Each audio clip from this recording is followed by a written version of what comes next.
Welcome back. पिछले class में हमने कुछ टिपिकल आइटम के बारे में हमने पढ़ा था, ठीक है।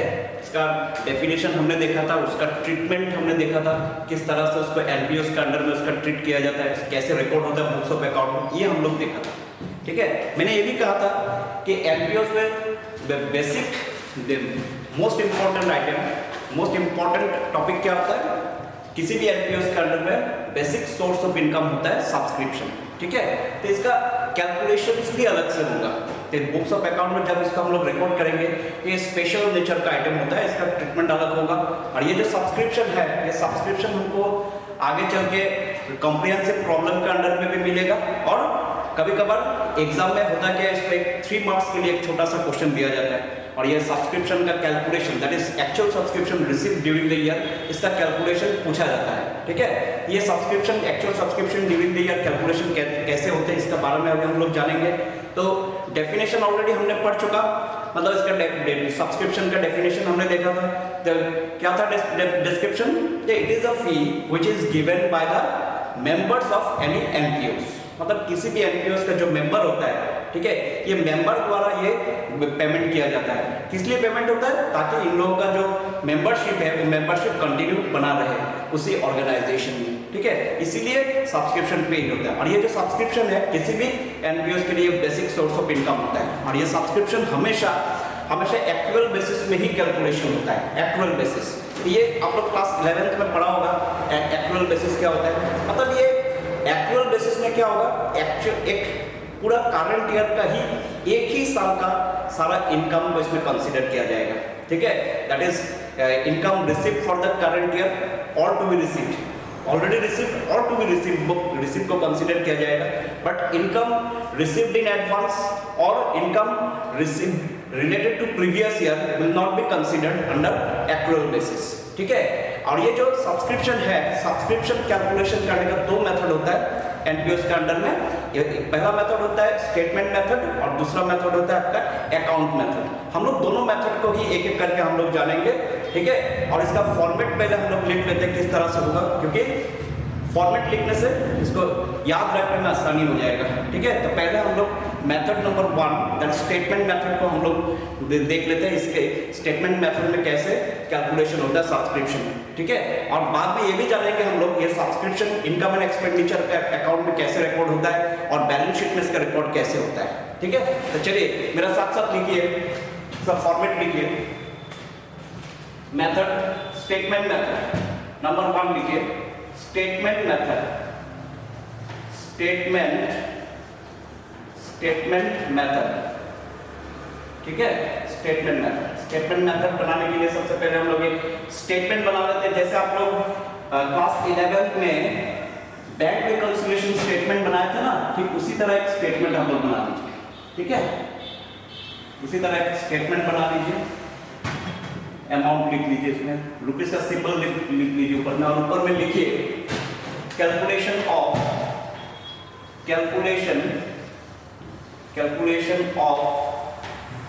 actual subscription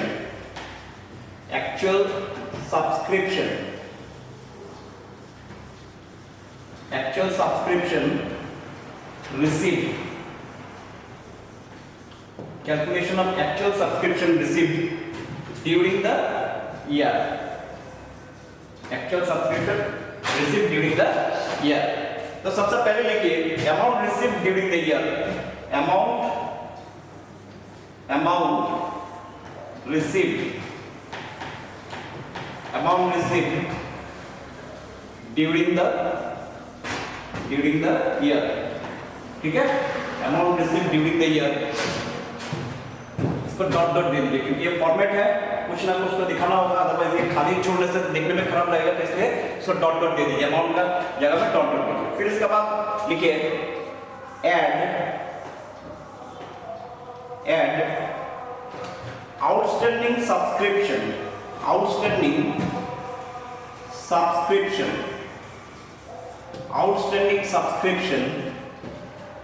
at the end of the year, at the end of the current year, eight the end of current year. इसमें डॉट डॉट दे दीजिए। फिर इसको चाहे आप इसको एक साथ में इसमें पास करके दिखा सकते हैं, नहीं तो दोनों क्लास आइटम एक साथ में लिख ले, 2-3 आइटम लिख के एक साथ में हम लोग पास कर सकते हैं। चलिए दूसरा आइटम भी लिख लेते हैं, उसके बाद पास करते हैं, तो उसका आपका काम कम हो जाएगा। ठीक है, फिर लिखिए subscription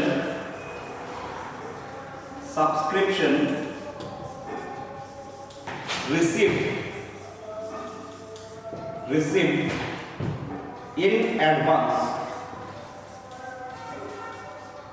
subscription received in advance at the end of previous year, at the end of previous year, ठीक है, at the end of previous year।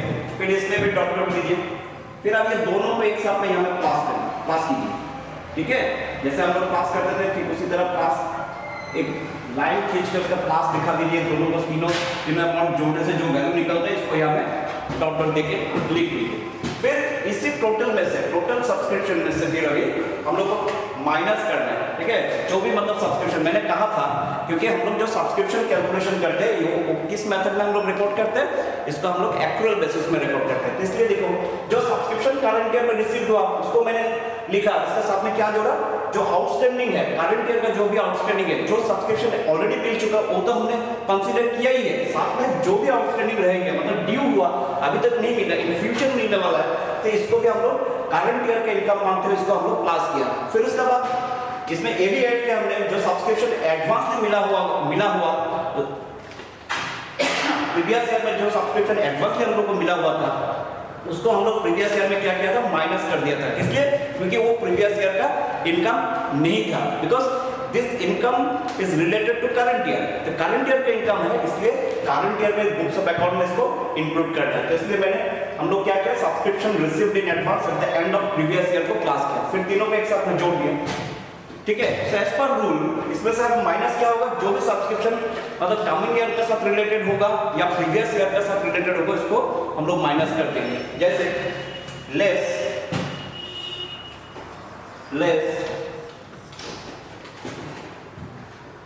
outstanding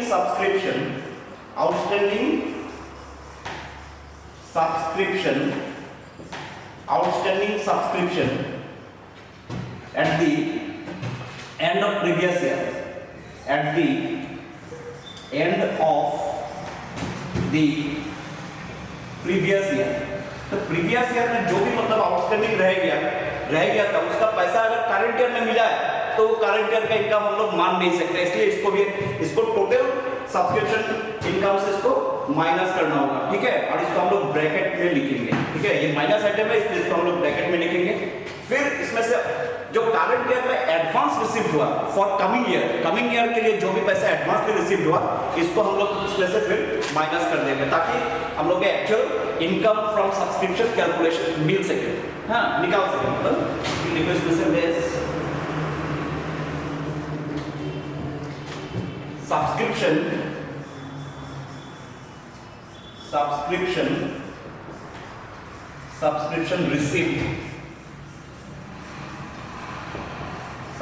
received in advance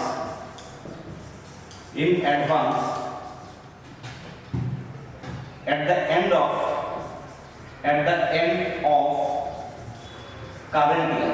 ठीक है, करंट ईयर का अंत तक जितना भी सब्सक्रिप्शन एडवांस में मिला है ये करंट ईयर का इनकम माना नहीं जाएगा एज पर एक्चुअल बेसिस। तो इसको भी घटाना है इसमें से, तो इसको भी ब्रैकेट में लिखो। ब्रैकेट में लिखने के बाद फिर हम लोग क्या करेंगे, जो टोटल सब्सक्रिप्शन रिसीव्ड हुआ उसमें से माइनस कर देंगे। तो माइनस करने से हम लोग को क्या मिल जाएगा, actual subscription income for the current year. ठीक है, इसको माइनस करने से जो भी मिलेगा इसको यहाँ में लिखना, फिर इसको क्लोज करो। ठीक है, बाद में यहाँ पे लिखो therefore actual subscription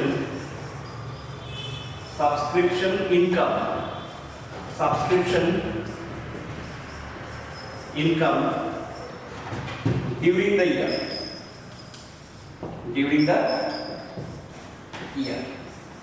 ठीक है, चलिए ये हो गया आपका स्टेटमेंट मेथड। ठीक है, इसको उतार लीजिए। इसके बाद हम लोग अकाउंट मेथड का फॉर्मेट देखेंगे, फिर सब्सक्रिप्शन का treatment income and expenditure account में कैसे होता है, बैलेंस शीट में इसका ट्रीटमेंट कैसे होता है, इसका भी फॉर्मेट देख लेते हैं। इसके बाद हम लोग एक एग्जाम्पल लेंगे और उसी एग्जाम्पल का तहत इसका कैलकुलेशन मतलब इसका ट्रीटमेंट हम लोग समझने का कोशिश करेंगे। ठीक है, तो चलिए इसको उतार लीजिए, फिर इसको मैं मिटाता हूँ। ठीक है, चलिए उतार दिया। चलिए मैं अभी इसको मिटाता हूँ, अभी हम लोग दूसरा मेथड में हम लोग जाते हैं। ठीक है, चलिए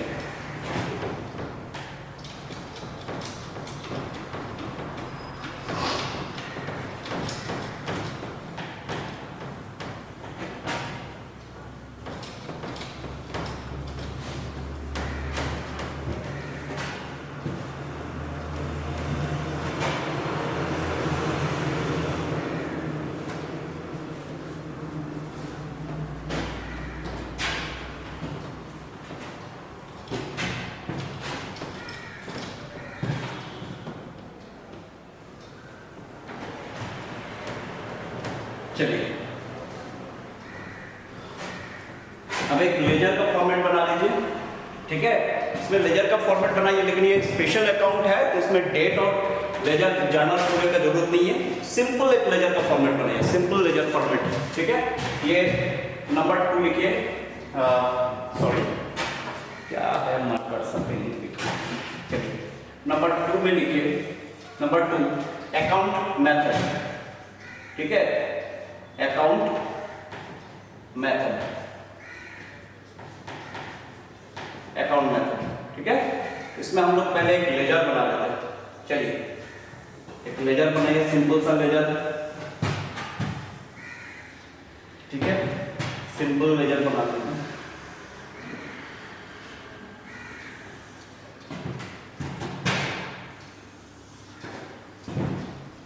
इसमें लिखिए डेबिट क्रेडिट, ये लिखना जरूरी है, डेबिट एंड क्रेडिट। ठीक है, फिर उसके बाद ऊपर में लिखिए subscription account.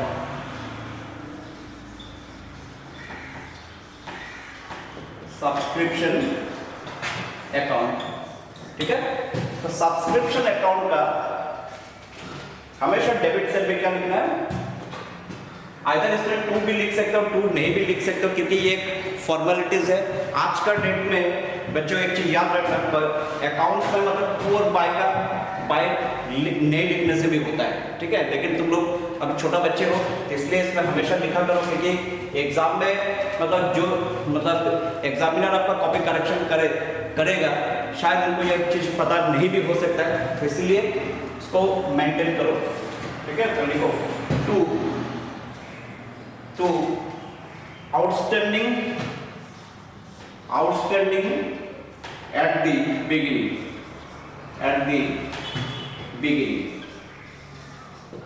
to outstanding at the beginning। ठीक है, इसमें मैं डॉट डॉट दे दूं क्योंकि अमाउंट तो है नहीं। देन नेक्स्ट देखो income amount to be, bracket में लिखो अमाउंट to be credited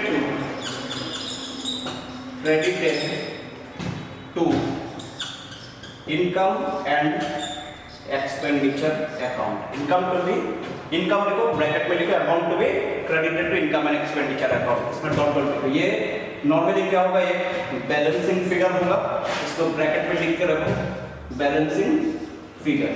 ठीक है, ये बैलेंसिंग फिगर होगा हमेशा। Then next item advance received in current year, फिर आएगा advance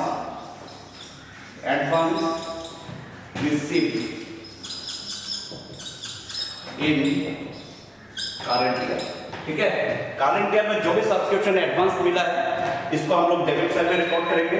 ठीक है, फिर इसमें डॉट डॉट डालो, फिर क्रेडिट साइड में हम लोग इसका टोटल किया जाएगा। ठीक है, क्रेडिट साइड का आइटम का टोटल यहाँ में लिखा जाएगा, फिर इसको बैलेंसिंग करने से इनकम मिल जाएगा। ठीक है, तो क्रेडिट पे लिखो बाय एडवांस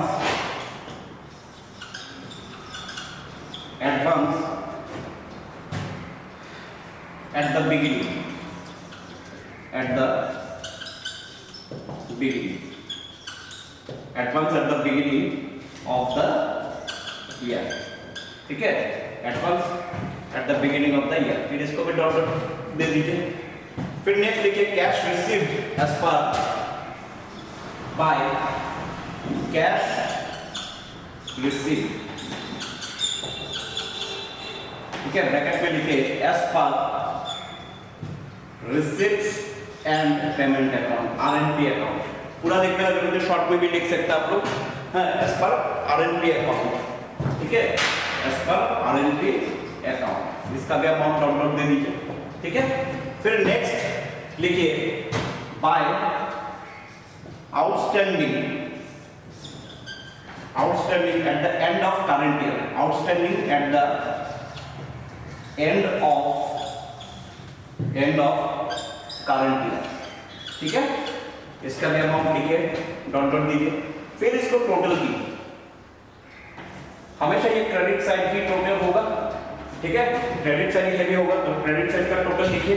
फिर क्रेडिट साइड का जो भी टोटल मिलेगा ये टोटल को डेबिट साइड में लिखना है, और डेबिट साइड का जो आउटस्टैंडिंग एट द बिगिनिंग और amount received in advance for the current year, ये दोनों को माइनस करने से हम लोग को करंट ईयर का इनकम मिल जाएगा, मतलब actual subscription received during the year मिल जाएगा, ठीक है। और ये ऐसे लिखो, ब्रैकेट में क्या लिखना है आपको, amount to be credited to income and expenditure account, और नीचे लिखो बैलेंसिंग फिगर, ठीक है। चलिए इसको उतार लीजिए। फिर अभी ये सब्सक्रिप्शन का treatment income and expenditure account में कैसे होता है और बैलेंस शीट में इसका ट्रीटमेंट कैसे होता है, इसका भी हम लोग फॉर्मेट देख लेते हैं, ठीक है, ताकि आगे चलकर प्रॉब्लम सॉल्यूशन में इजी होगा, ठीक है। चलिए इसको उतारिए।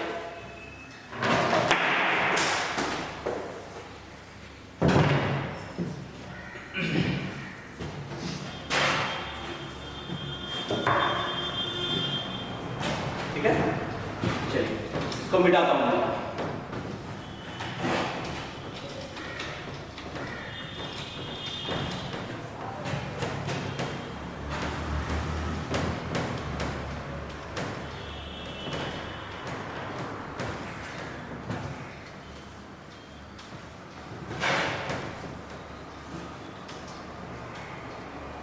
अभी इनकम एंड एक्सपेंडिचर अकाउंट में इसका ट्रीटमेंट हम लोग देखते हैं।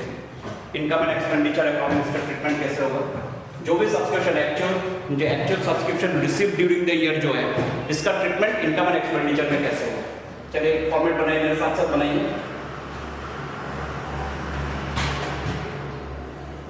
छोटा सा बनाने से भी हो जाएगा, क्योंकि एक फॉर्मेट है, ठीक है, इतना सा बनाने से भी हो जाएगा,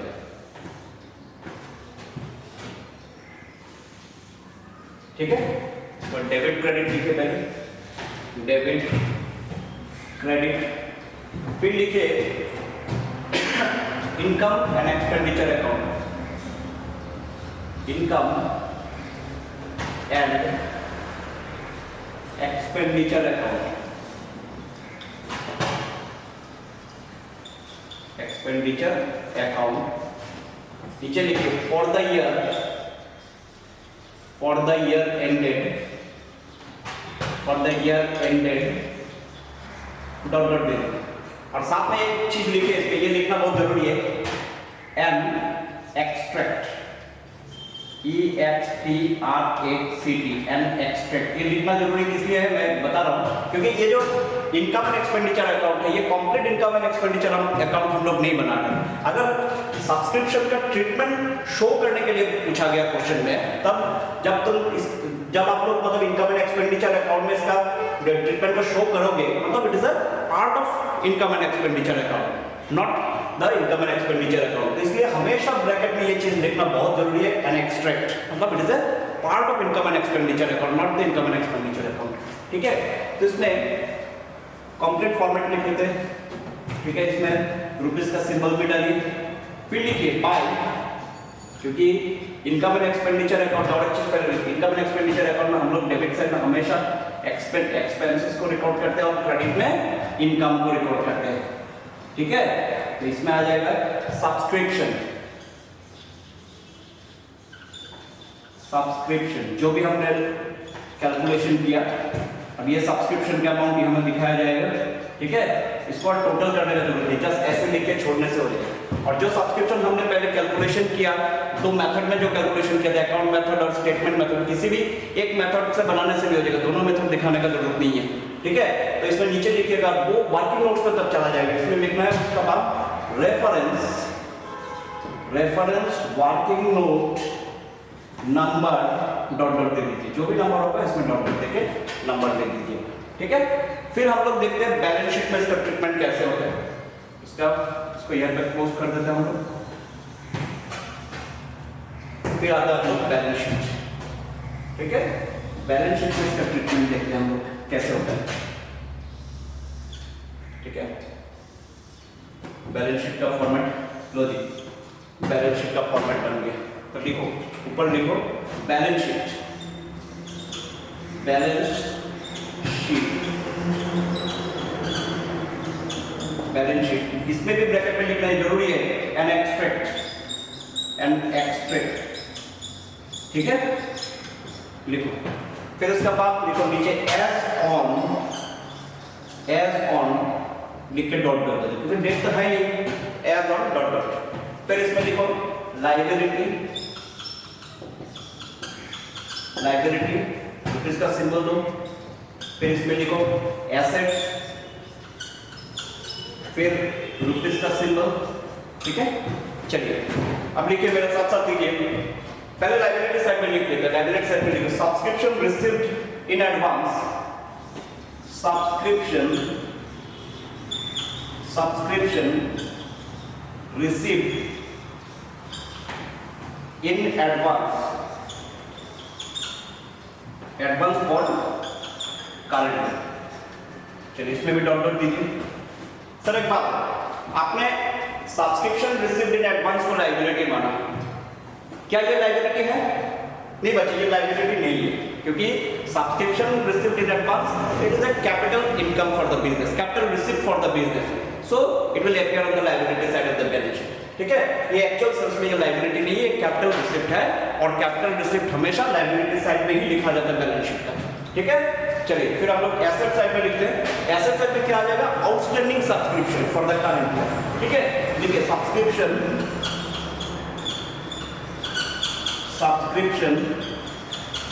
आउटस्टैंडिंग, ठीक है। इसमें करंट ईयर का सब्सक्रिप्शन जो भी होगा वो आएगा, उसको लिखना है। अगर कुछ सब्सक्रिप्शन प्रीवियस ईयर का रह गया, मतलब रिसीव्ड नहीं हुआ, फिर इसको कैरी फॉरवर्ड करना है। अगर कैरी फॉरवर्ड करना है तो इसको भी हम लोग क्या मानेंगे? एसेट्स मानेंगे। और इसका जो करंट ईयर में जो आउटस्टैंडिंग है, इसका साथ इसको जोड़ना होगा, ठीक है। इसको जोड़ के फिर जो भी टोटल होगा इसको आउटर कॉलम में लिखना है, ठीक है।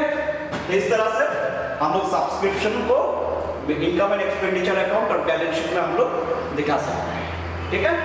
तो सब्सक्रिप्शन एक्चुअल कैलकुलेशन कैसे होता है, इसका क्वेश्चन किस तरह से आता है एग्जाम में, इसको लेके हम अगला क्लास में इसको लेके हम लोग डिस्कस करेंगे। एक एग्जांपल हम लोग लेंगे और उसी एग्जांपल से हम लोग ये बताने की कोशिश करेंगे कि सब्सक्रिप्शन का treatment income and expenditure account में कैसे होता है, बैलेंस शीट में कैसे होता है, और उसका कैलकुलेशन कैसे होता है। दोनों मेथड में हम लोग सीखेंगे, ठीक है। Statement method as well as account method. हालांकि क्वेश्चन में अगर स्पेसिफाई किया होगा कि मेथड का बारे में, ठीक है, अगर कोई भी कुछ भी अगर मेंशन नहीं होता है कि कौन सा मेथड में सब्सक्रिप्शन का कैलकुलेशन होगा, तो डायरेक्टली मेरा हिसाब से बच्चों तुम लोग स्टेटमेंट मेथड को ही फॉलो करोगे। अगर मान लो प्रिपेयर सब्सक्रिप्शन अकाउंट बताया गया, तो तुमको सब्सक्रिप्शन का जो अकाउंट का फॉर्मेट मैंने दिया उसी फॉर्मेट का तहत आप लोग को बनाना होगा, ठीक है। उसका बाद उसी में से जो एक्चुअल सब्सक्रिप्शन जो कैलकुलेशन होगा, जो इनकम कैलकुलेशन होगा फॉर द करंट ईयर, उसको फिर आगे चल के हम लोग को इनकम एंड एक्सपेंडिचर अकाउंट में क्रेडिट साइड में दिखाना है। क्योंकि वो जो सब्सक्रिप्शन रिसीव्ड है, ये सब्सक्रिप्शन रिसीव्ड को हम लोग क्या मानते हैं? कैपिटल रिसीव्ड मानते हैं, अगर स्पेसिफाई किया हुआ नहीं है तो, ठीक है। उसको हम लोग रेवेन्यू रिसीव्ड मानते हैं, और all revenue received will appear on the income side of the income and expenditure account, ठीक है। देन बैलेंस शीट में इसका ट्रीटमेंट क्या होता है? बैलेंस शीट में हम लोग लायबिलिटी साइड में क्या लिखेंगे? करंट ईयर में जो भी सब्सक्रिप्शन एडवांसली मिला है, ठीक है, पैसा तो हम लोग के पास आ गया ना, पैसा हम लोग को मिल चुका, लेकिन इसका बेनिफिट अभी तक नहीं मिला। इसका बेनिफिट कब मिलेगा? फ्यूचर में मिलेगा। तो इसको हम लोग कैपिटल रिसीप्ट मानेंगे, और कैपिटल रिसीप्ट मानते हुए इसको हम लोग बैलेंस शीट का लायबिलिटी साइड में रिकॉर्ड करेंगे। एक चीज याद रखना हमेशा, ये लायबिलिटी नहीं है, ठीक है, लेकिन ये क्या है, कैपिटल रिसिप्ट है, और all capital receipt will be recorded in liability side of balance sheet. तो इसीलिए इसको हम लोग लायबिलिटी साइड में हम लोग रिकॉर्ड किया, ठीक है। उसके बाद आउटस्टैंडिंग जो भी सब्सक्रिप्शन होगा वो हमेशा क्या माना जाएगा, एसेट्स माना जाएगा, क्योंकि इसका बेनिफिट करंट ईयर में नहीं मिला, इन फ्यूचर में मिलेगा, so it will be treated as an asset for the business, ठीक है। करंट ईयर का जितना भी सब्सक्रिप्शन होगा वो तो आएगा ही, साथ में अगर प्रीवियस ईयर का कुछ सब्सक्रिप्शन आउटस्टैंडिंग रह गया, मिला नहीं पैसा, उसको भी इसका साथ पास करके आउटसाइड में दिखाना होगा, ठीक है बच्चों। अगला क्लास में हम लोग फिर से एक एग्जाम्पल लेंगे और उसी एग्जाम्पल के तहत हम लोग इसको समझने की कोशिश करेंगे। तब तक के लिए बाय बाय, टेक केयर।